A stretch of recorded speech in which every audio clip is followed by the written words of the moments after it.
Assalamualaikum warahmatullahi wabarakatuh. Hello my friends, my name is Maharani Fatina Sana. You can call me Rani. And here I will explain about definition of development, theoretical development, and concept development. Hello everyone, I'm Hervin Sofian. I'm from Administration Public Program. This time I will explain to you about it, theory of development. Thank you. Teori pembangunan biasa disebut juga dengan ideal developmentalis. Nah, apa itu pembangunan? Pembangunan berperan besar dalam bidang ekonomi dan politik. Tolak ukur pembangunan tidak hanya pendapatan per kapita, tetapi lebih dari itu. Harus dibarengi dengan perbaikan distribusi pendapatan, pengangguran, dan pengurangan kemiskinan. Pengukuran pembangunan dapat dilihat dari berbagai indikator, misalnya rata-rata kekayaan, pemerataan, kualitas hidup, indeks pembangunan manusia atau biasa disebut dengan Human Development Index, dan kerusakan lingkungan.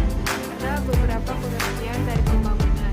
Menurut Alexander, pembangunan adalah proses perubahan yang mencakup seluruh sistem sosial seperti politik, ekonomi, infrastruktur, pertahanan, pendidikan, dan teknologi. Menurut Ginanjar Kartasasmita, pembangunan merupakan proses ke arah yang lebih baik, dan prosesnya juga dilakukan secara terencana.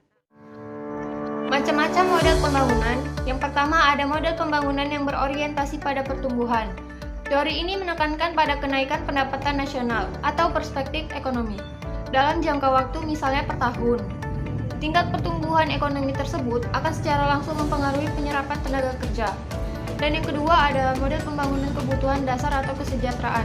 Teori ini mencoba memecahkan masalah kemiskinan secara langsung dengan memenuhi segala kebutuhan dasar masyarakat, khususnya masyarakat miskin, misalnya dengan memenuhi kebutuhan sandang pangan, pendidikan, kesehatan, dan yang lainnya. Yang ketiga ada model pembangunan yang berpusat pada manusia, yaitu fokus sentral pada proses pembangunan ini meningkatkan perkembangan manusia dan kesejahteraan manusia, persamaan dan sustainability, sehingga model ini berwawasan lebih jauh dari sekedar angka pertumbuhan GNP atau pengadaan pelayanan sosial. Tantangan pembangunan Indonesia. Dalam terminologi pembangunan, terdapat pengukuran nilai tentang apa yang baik atau pembangunan dan apa yang buruk atau keterbelakangan. Tetapi perlu direnungkan pemaknaan pembangunan itu sendiri tidak sama bagi setiap orang. Contohnya, kemiskinan. Masalah kemiskinan memang telah lama sejak dulu kala. Kemiskinan sebagai suatu penyakit sosial ekonomi tidak hanya dialami oleh negara-negara yang sedang berkembang, tetapi juga negara-negara maju seperti Inggris dan Amerika Serikat. Negara Inggris mengalami kemiskinan di penghujung tahun 1700-an pada era kebangkitan revolusi industri yang muncul di Eropa.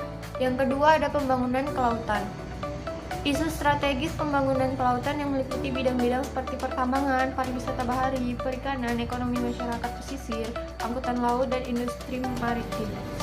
Bidang-bidang yang dikemukakan itu bisa ditambah dengan isu-isu strategis di berbagai bidang kelautan lainnya, seperti bioteknologi, bidang pelindungan sumber daya kelautan yang menyangkut sumber daya pusaka atau warisan yang terendam, seperti terumbu karang, berbagai spesies laut, dan yang lainnya.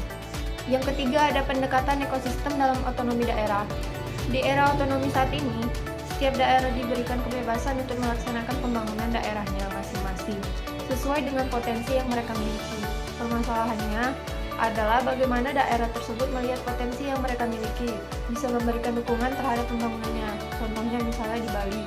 Di Bali itu kan potensi yang dimiliki itu pariwisata laut ya, sebenarnya seperti itu. Potensi yang paling penting sebenarnya adalah masyarakat. Namun bagaimana masyarakat itu diberdayakan merupakan persoalan lain yang harus diselesaikan.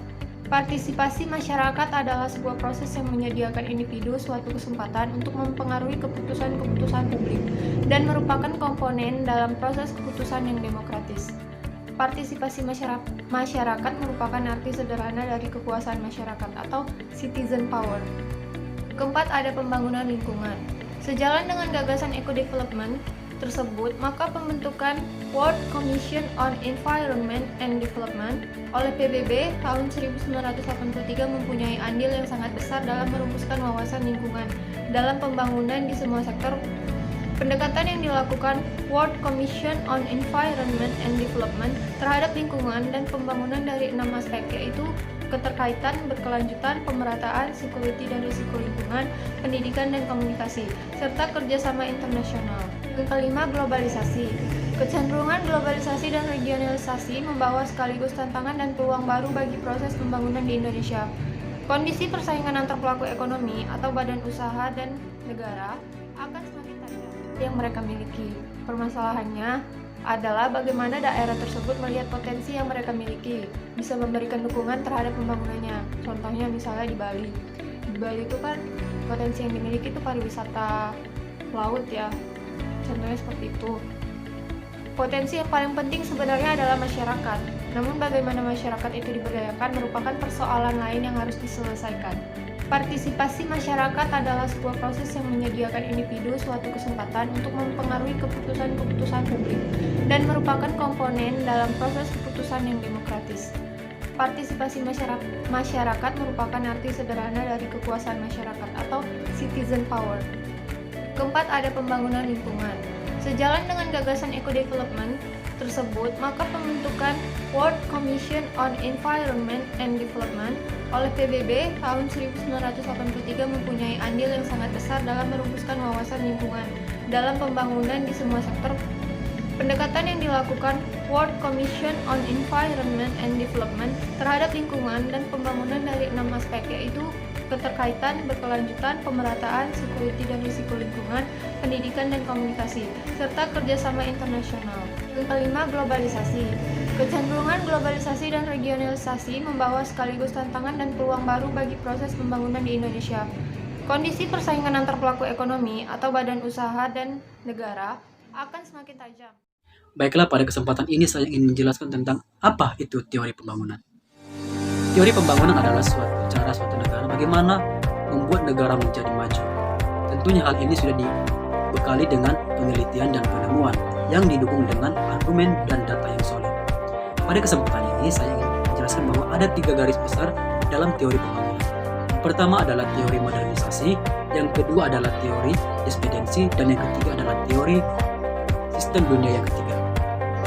Baiklah, pada kesempatan ini kita akan membahas satu persatu. Yang pertama adalah teori modernisasi, adalah teori yang dilatar belakangi dari keberhasilan Amerika Serikat yang membantu negara Eropa ketika pada saat itu yang mengalami porak-poranda akibat usai Perang Dunia Kedua.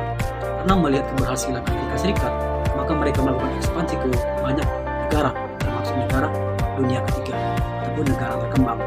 Namun pada kenyataannya terjadi kegagalan dalam implementasinya, sehingga pada saat itu sarjana sosial Amerika Serikat melakukan pengkajian ataupun penelitian mengapa hal ini bisa terjadi. Dan oleh karena itu mereka membentuk suatu kelompok dan kemudian menimbulkan hasil teori-teori yang disebut dengan teori modernisasi. Ada beberapa teori-teori yang berkembang pada saat itu. Bagaimana caranya supaya negara berkembang adalah sebagai berikut.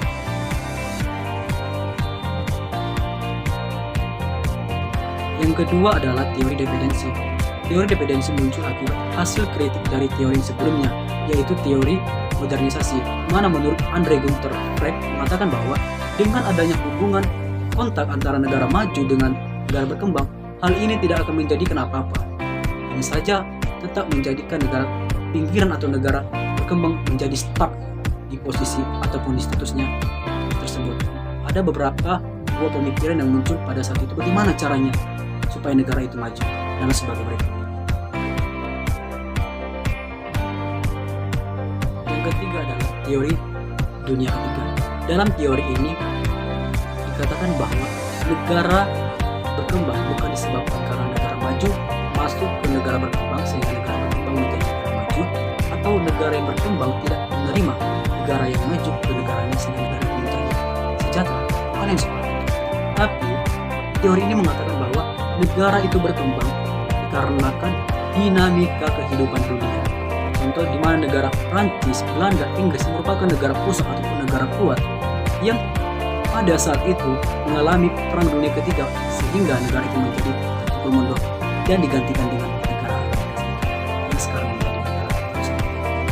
Dan dengan adanya negara pusat itu ternyata memberikan perlawanan bagi negara-negara kecil, yaitu negara Jepang contohnya, dengan tujuan untuk mencapai kemajuan ataupun kesejahteraan. Terakhir adalah sistem dunia ketiga juga memberikan cara dan strategi agar bisa menjadi negara yang maju adalah sebagai berikut.